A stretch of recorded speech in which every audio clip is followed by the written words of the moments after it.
My name is Nosipho Siwisa Damasane. I am the chairman of the Richards Bay Coal Terminal. I run my own consultancy company that focuses on people. Before then, I was the CEO of the Richards Bay Coal Terminal. I was the senior vice president for global supply chain at Sasol. And I have decided to take an early retirement and focus on people and the issues that I observed as somebody who's been around and working with people in the workplace in particular. So we'll be sharing some thoughts today. It's not a speech. I'm not anticipating to be speaking at you. I think that we'll probably end up with some thought-provoking conversations that can happen, and you are free to disturb me anytime in the 30 minutes that I have, and I will set aside some 15 minutes just to allow proper conversations around it. So my biggest passion is people. I believe that people are the silver bullet of any winning organization, and I believe that people are the currency of the organization. So this subject of people might not be seen as CEOs and people running organizations and shareholders sometimes as crucial as the role that you play in your organization on a daily basis, and that's what we'll be talking about today. So yeah, that's me saying that your whole currency lives with you guys. We have the CFO Indaba upstairs, people talking about money. We are down here talking about the real money, because the real money is in the room, otherwise you don't make it if you don't have people, right? So some of the things that I wanted us to just look at is, we have what I term the traditional role of HR, and I'll call it traditional. Sorry, I'll just put my glasses. I'll call it traditional because that's how we understand HR. That's how we get employed in our positions. We're here to actually recruit and select people. We will talk a lot about that. We're here to train and develop people. We're here to make sure that they're paid. We make sure that their benefits are sorted, employee relations are done. We'd like to do these places where we charge them for things they've not done, and probably sometimes less compensated on things that they've done, which is called employee relations. And then we have our legal responsibilities as an HR, because there's so much regulation that goes around what we do with people, and the labor law at the center of it. So I think we talk about rewiring. I talk about connecting with the rest of the executive team in your environment. My experience as a CEO is that the HR people are perceived as exactly what you saw in slide 1. And therefore, you were given a proper chance to talk about people when you have to talk about those things. Alternatively, when you talk about that they are AWOL, you worry about they are abusing sick leave, you are worried about they are absent from work, but we tend to, or they are misbehaving. And then you expect, so even the way our HR reports are structured, they are more like reporting as a support function to the core business. And yet we are the core business. So effectively, if your HR department is not functioning well, or the roadmap is not great, you actually have very long-term consequences in the organization. And all of us can vouch, South Africa and the continent, we're actually going through literally turmoil at this point in time. And employees are at the front of it. And what is our role as HR practitioners in terms of making sure that we settle people down with all the changes that are actually happening? And these things actually affect their performance. And they affect, therefore, the business performance. And they unfortunately cripple down to customers. So you end up with dissatisfied customers, because if you have happy employees, you have happy customers. It's just a direct translation. And then you, in the long term, see revenues going down. And that I will touch on that in this conversation today, that the tendency is not to look at the real value, the rent value of the organization based on what people are actually performing, how people are performing, and what are those things that are around people. The indifferent attitude actually doesn't help of top management. I've been top management, and I've tried to do it differently in certain organizations. I've made the mistakes in others, but what I've found is that in the places where people were at the center, the share price told a different story. So it has to be about people. I think that's what I'm passionate about. And therefore, I feel that if people are not motivated, and you think that money is going to help, just giving them incentive, they are going to give you the equal value of money. And that's what they are going to deliver. They get incentives. What are we incentivized for? Let's make sure that we do our level best in the areas where we are incentivized, which is not necessarily helping you with their morale and their happiness. And I always say, it's amazing that at work you can be a blue-collar worker. At home, you're a CEO. When you come in, somebody brings a tray with hot coffee, with milk, with the right balance of sugar. That's how important you are at home. And then you get to work and you feel like there's a level of lack of respect, and people are not considering that this is the same person having to play the dual roles. And obviously, employees want to know what role are they playing at work. And it's something that we will be talking about as well. So this disconnect between, I don't know if you feel the same thing, some of you. There's this disconnect between your executive committees. And I'm saying that because that's where the core people like come from the technical, the background in terms of companies I've run. But you find that maintenance and operations people are very important in the organization, and asset managers. And then HR is in the cracks. When they want to recruit, then they chase you. When they want people to be paid, then they chase you. And then they love you towards the end of the year, because financial year, because incentives are coming. So how are we doing? How are we performing, right? Are you guys on time? So your financial year end is once a year, and it's based on incentives and pay. And the contribution that you could be playing in the conversation throughout to make sure that we are, as an organization, embedding the strategy and the culture down to the people that we work with. And we will be talking a lot about employee engagement, which is the core subject that will actually change the role of HR generally in industry. So yeah, let's talk about recruitment after sales service. You see them, you recruit them. You are sitting with the core people in the panel and some external people. You ask them all the right questions. They've got all the right skills. You employ them. Sometimes you don't quite even know the environment they are going into. You know the company culture, but you don't know that departmental culture. So then you plug them in, and then we do induction, and they are in the organization now because we feel like we have inducted them. And then the next time we see them, they are either on AWOL, and we have a disciplinary hearing, or they are leaving, or you are told by the operations guys that they are not as great as you thought they were, but all of these things you're hearing from other people, not from them. Am I wrong? What is the after-sales service of HR? What do you do after you've employed the person and put them in the organization? Do you ever see them again? Hi in the passage, hi in the lift. Hi. You don't quite know what the culture is and how they are actually perceiving the culture, how they are integrating. And it's not your fault, it's how it's structured. Because you're spending most of your time in meetings, discussing things that have got nothing to do with people. Am I wrong? Most of the time you're actually in these meetings, you're alone. And I'm taking nothing away from meetings. But you know, meetings, I call them the place where people make decision-making by consensus. Who else is agreeing with what you're saying? Then we can tick the box so that I'm not fired alone. That's what we do. Yeah? So it's a place where everybody tick the box. You attended that meeting, so you're part of that agreement, and therefore, okay, fine, no, I'm safe. So we're not spending enough time, and I included. I used a lot of we in this conversation because I didn't want to sound like I'm accusing anyone, because I'm coming from corporate and I know we do these mistakes. So the fact of the matter is, because we don't walk the plant most of the time we're in meetings, we don't quite know what they're exposed to now that they're inside the organization. We're not monitoring what they do except for the quarterly performance reviews and what we hear in the passages, if they're talkative or if they're a bit, rough, they're pushing a different culture that they're coming from. You want new blood into the system. When they come in, you want to quickly neutralize them to be red, like my jacket. But you wanted something pink. So that's why you brought other people from outside. You want to sort of dilute the culture that you see.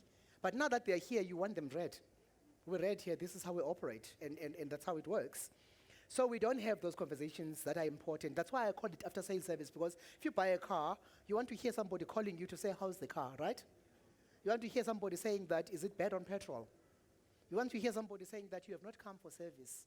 Your car is due. You want to hear somebody saying to you, sorry, unfortunately, your contract has come to an end. It's now 3 years. Do you want to Do you want to reapply and continue for 5 years because your mileage is under 100? It's exactly the same conversation that people would like to have. Who else in the organization should have this conversation? The person who brought them in. Am I wrong? You're responsible for them. People are yours in the organization. And then when I hear the narrative saying, and the conversations are, don't talk to my people. This is a COO talking, or an operations person saying, no, don't destabilize my people. And he's saying to an HR person, they're your people. You brought them in, and your role is to look after what they do and their welfare. So I think for me, this whole engagement thing then helps, because if you were with them on the ground, you would know exactly what they're suffering, and therefore your conversation with your bosses and your counterparts would be different around people. You leave my people alone, right? Because I know what's going on with them. But if you don't, you're not going to say that necessarily, because you've left them to ops and you don't quite know when to interject or intervene. So the operations people will say, but why are you involved? We apply in, that little tickle. Dear boss, I'm hoping for a job, right? So dear boss, when I write, dear /madam, I sort of like that, because you don't quite know where you're navigating, whether you're talking to a man or a woman. So dear sir, ma'am, dear boss. The next time you see them, dear boss, I quit. Does that sound familiar? Yeah? Some guys you have not seen since you were appointed until the day they write to you that one-liner. I hereby beg to resign from the employ of your organization. Thank you for the opportunity. And then you go to something called exit interviews. And you trust them with your heart. And there's probably nothing wrong with them. But guess what? I am looking for the next job somewhere else. I need you as a reference. Am I going to give you a bad exit interview? I'm like, I am so happy I'm out of here. So guess what? I'm going to give you a good review so that you give me a good review, and then I get appointed by my next employer.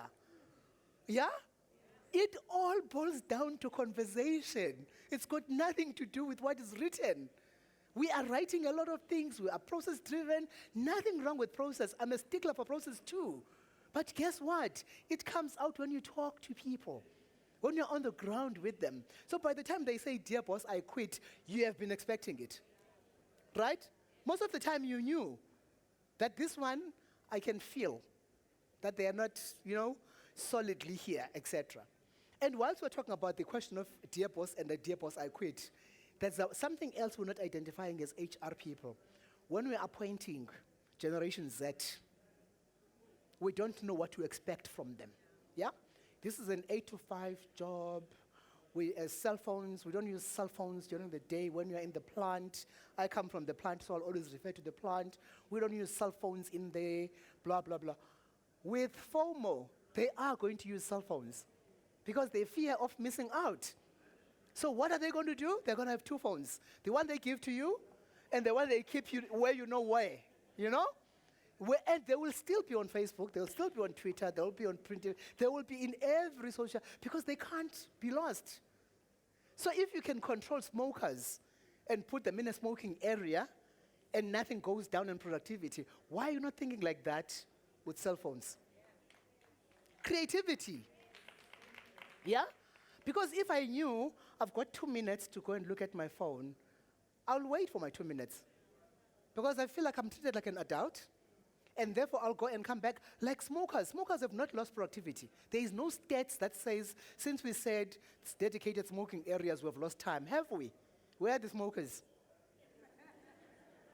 We don't have any in the room today.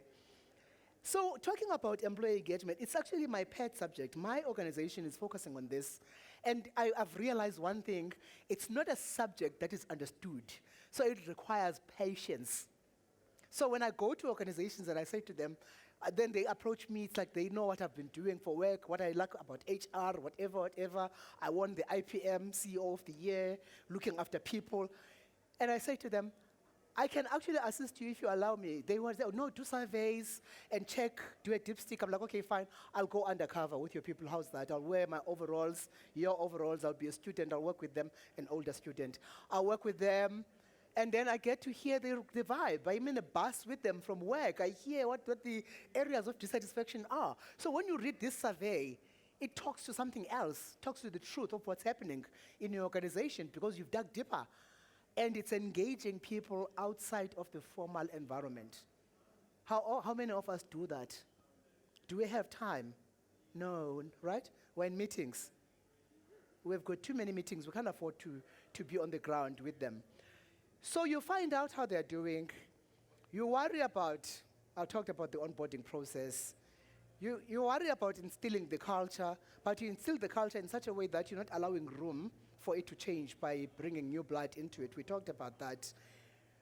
We don't understand why they are leaving. Exit interviews don't necessarily help us that much, you've heard. Mentorship. How much time do we spend as HR practitioners? As HR practitioners, how much time do we spend mentoring and coaching? We outsource it, right, to us. And then sometimes you talk to people and say, but you haven't actually made a follow-up, and I've raised a flag in 2 particular employees of yours. But why is it me from outside worried and you're not, and you're sitting with these people in your organization? It's because mentorship, we see it as, there's a lot of things, and I think we chose the topic to rewire carefully because those things, we seem to think they belong somewhere else. They're not necessarily part of our core. Our core is to make sure they're here, they're paid, we do their ER, we do their benefits, and we exit them out when they leave. As opposed to, so what processes would we follow? And I think that's why I want to encourage us to discuss. Because you want to just think about what processes make sense for your organization or an organization that can help you actually begin to think about this engagement process and what does it do, right? And then, again, we look at the role, our role. We talked about our role. And there's 4 things that actually sit there. One is purposeful leadership, leading with a purpose. The second one is this employee engagement thing that we need to think about more. And then again, a compelling brand value. Here's our brand when somebody's coming in, and this is how we work on it. Remember, we said it's a bit red, but you can make it pink by improving certain things. And then the customer connectedness, in terms of how do we drive the whole question of the interaction of our people, whether they are demotivated or not, with the customer. So the biggest thing about, before I get to the next point, the biggest thing about employee engagement is that most people are afraid to engage, even in the imbizos, because people complain a lot. They'll complain a lot until you begin to address their stuff in cycles. If they give you 100 complaints, you can answer 10. They feel like you're doing something. And you can just say to them, I've heard you, I'll come back in 14, my cycle was 14 days when I was at work. You give them a cycle and you stick to it. You might come back in that cycle with no single response in terms of positive on what they need, because they always want money, but there are other things that they want other than money. So you create an environment of trust, and you create protection around yourself. And I don't want to say with the trade unions, because I always say that the conflict between you as an employer and the trade union as a membership body, at the end of the day, they are all your employees, including the trade union. So you need to learn to go and talk to your people and not say, I'm waiting for the trade unions to go and talk to the guys and then we'll get feedback, because now you are giving trade unions a power they don't have, because they are also your employees. So you engage with them differently, but engage with your employees directly. The trade unions have said the people are now they've stopped complaining. What are you saying? What are they saying to you? Do you get my point? Who's paying the salary? So it's a power struggle or a power game that you want to balance all the time. You've got to remember they need their own space. You also need them when you want to sell certain things in group for the bargaining unit. But you balance it out all the time. Now, I believe that employees are the most valuable asset. Yeah? And they are the ones who drive customer satisfaction. We've said that. Research has proved that disengaged employees, the ones that we don't talk to, the ones that are engaged, try harder. The ones that are engaged, feel free to offer. They are the ones who work after hours and not claim overtime. You do have those, right? It's because they feel like they know where you're going. So they want to go with you and they want to reach the same goals as you. These disengaged ones are saying, I'm employed 8 to 5. If you want me 2 minutes after 5, my overtime rate is 1.5. right? Because they're here to work like you are treating them as workers, they're treating you as the boss. And let's do this. So you find that organizations globally are beginning to find that people who are engaged give the extra mile because they know they are part of the strategic intent of the organization. They want to achieve the same things as you, and therefore they are more committed. Yeah? So the ones who are more informed, they get coaching, but more importantly, they get feedback. We are afraid to give feedback, especially when it is not what is expected or when it is not great. We shy away from it as if it is going to go away by itself. And it doesn't. So if you have not spoken back to people, they don't quite know what's going on. And they are relaxed, right? And then, somebody then, I said the statement, employees must be involved in designing their job specs. And like, what? They are the ones who do the job every day.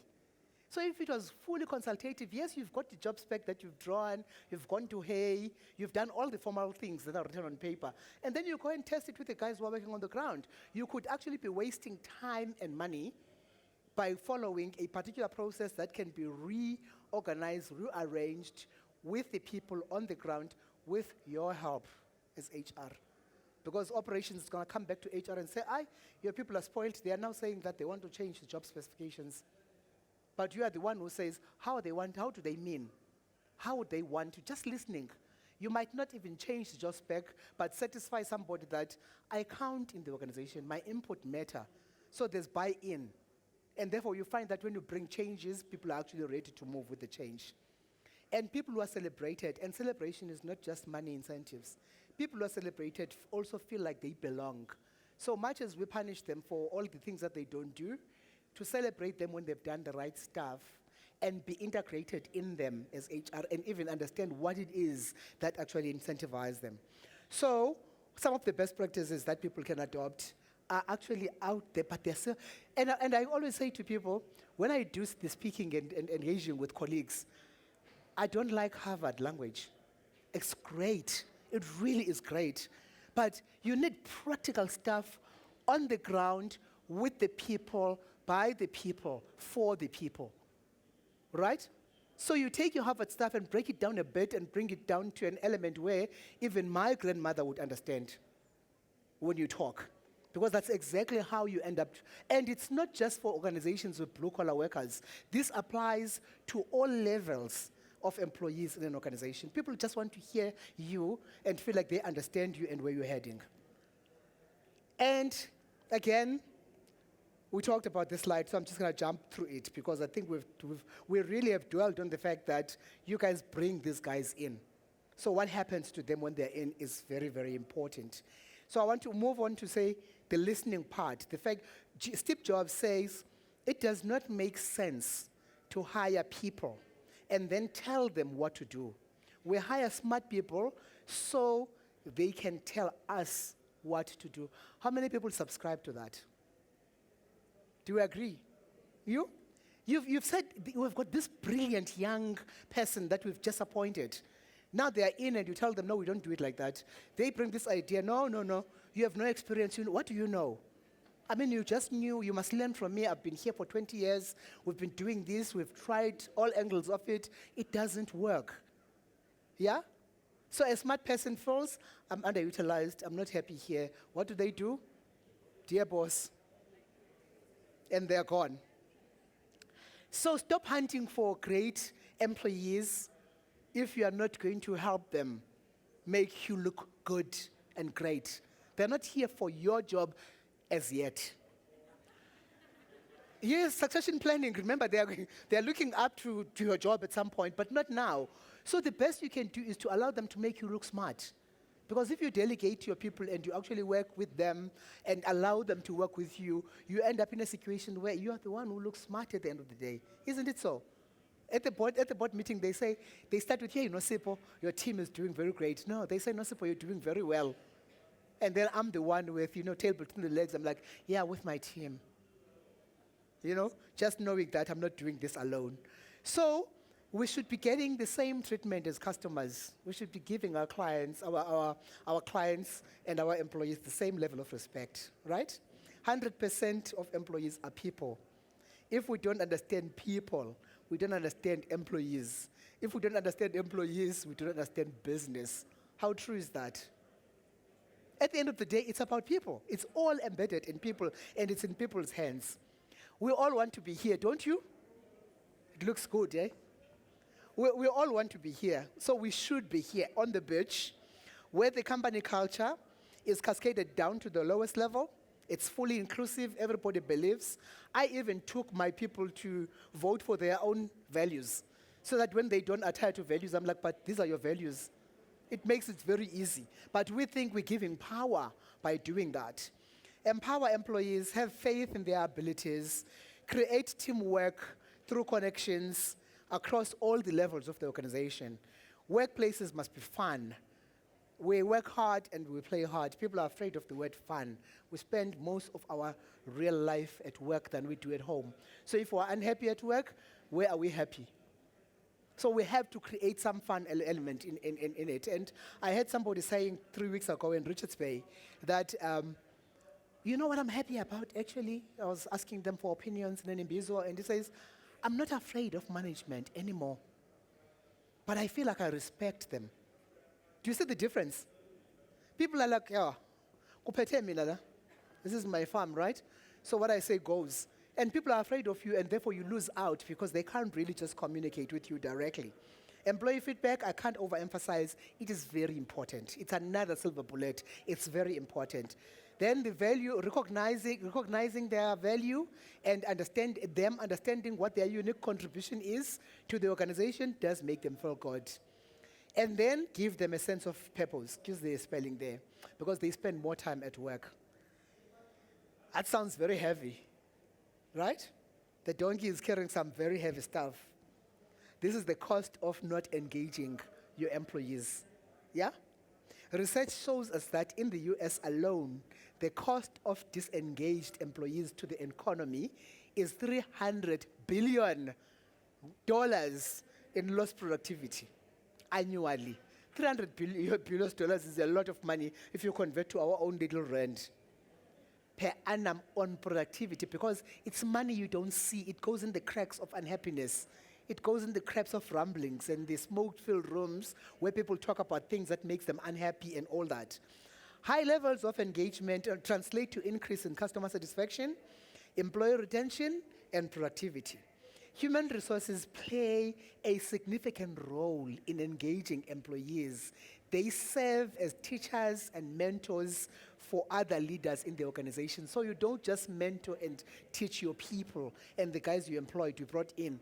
Also help your colleagues understand HR differently. Stop accepting that HR is a function. HR is not a function. HR is at the core of the business, because the business, even with digital, will not cooperate without people. You still need people in it.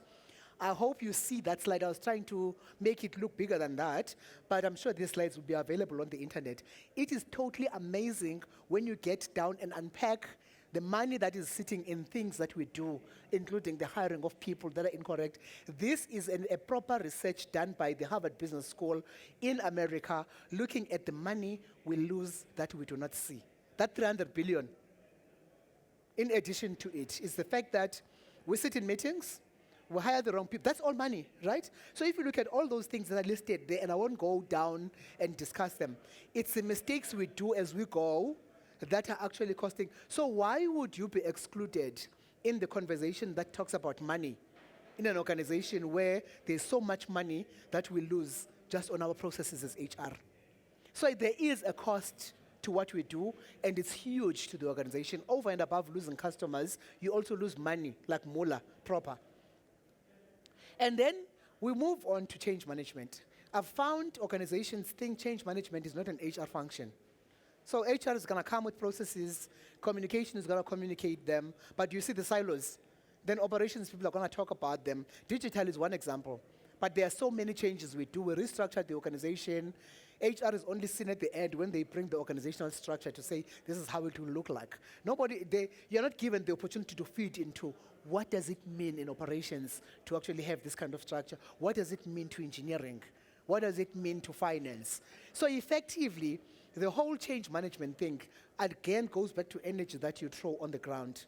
So if you don't engage your employees, like we talked before, they're not engaged, they don't know what's going on, they hear in the smoke-filled rooms, there's changes coming, they are just going to resist them, and they're going to use the trade union to win you.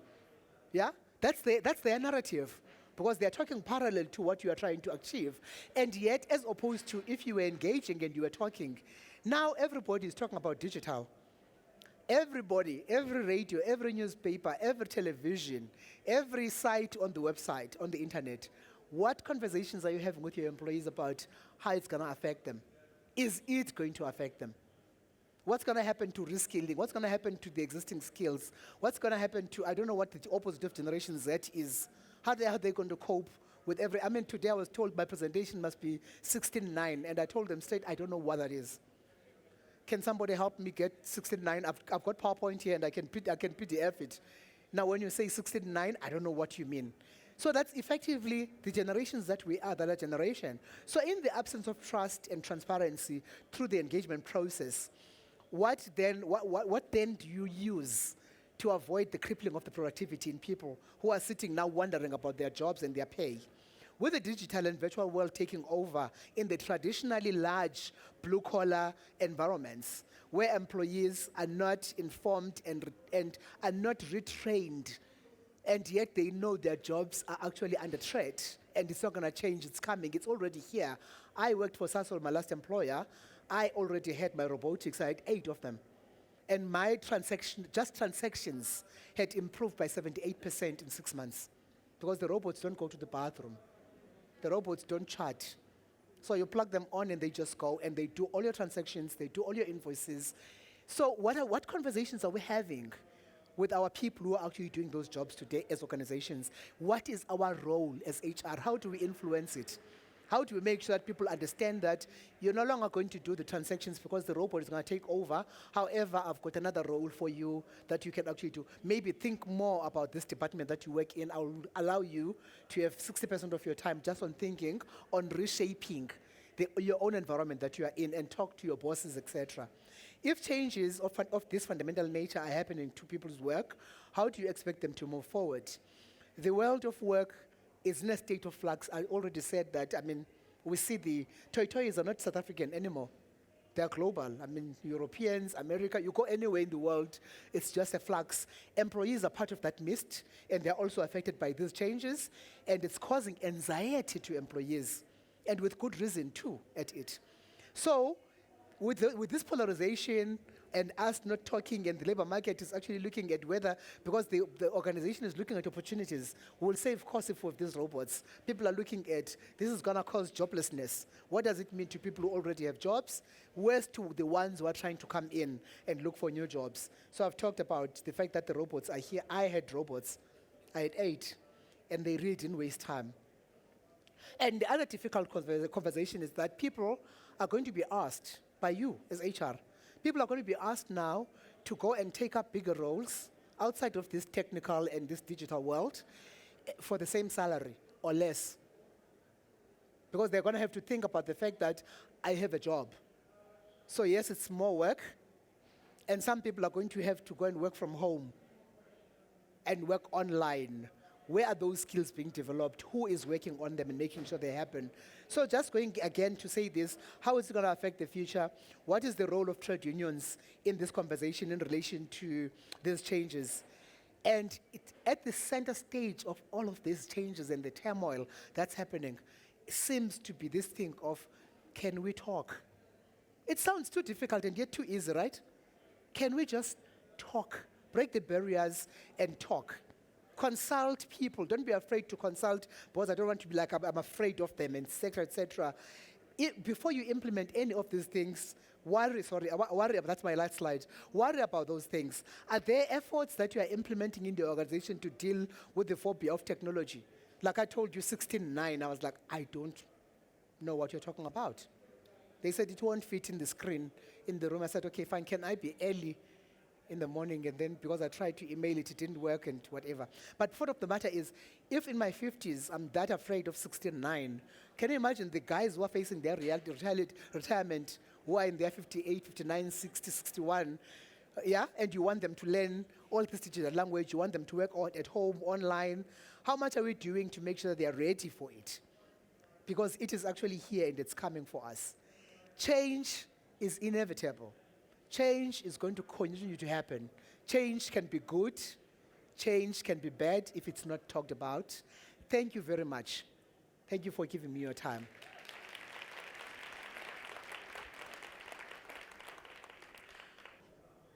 Yes, I'm Ditebe Menwe from Untitled Technologies. I want to ask, you mentioned that HR must do more and must become core.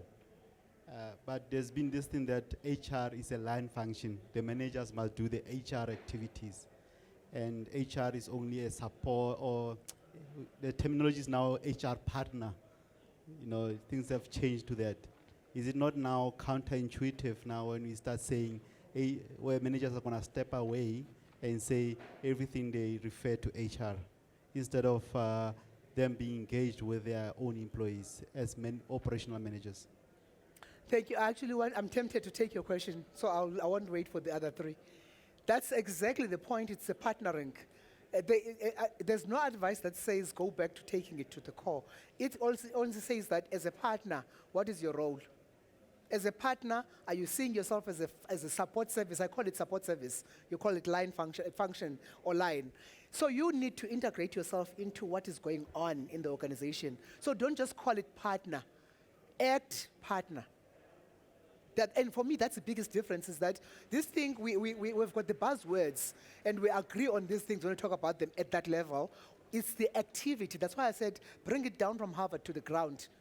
When it's not a partner, the reality is that you should be able to converse in the boardroom about the people because you know them, you talk to them. So you know what they're saying in operations is not a fact about people. At this point in time, you take the report from them as the partner, and you go to the OD engagement sessions on Monday morning, and you think you've seen HR people. And therefore, you rely on other people telling you what the behavior of the guys are, and yet you're a partner. If you're a partner, there shouldn't be something where somebody says, that's not yours. I'm the operations person here, so as HR, why are you involved? You should be involved, you're a partner. But you should understand what the issues are. So you have to, it's moving forward. That's why it's more the engagement. It's engagement with employees, engagement with your counterparts, but bringing the conversation not to just terminology, but to practical reality every day.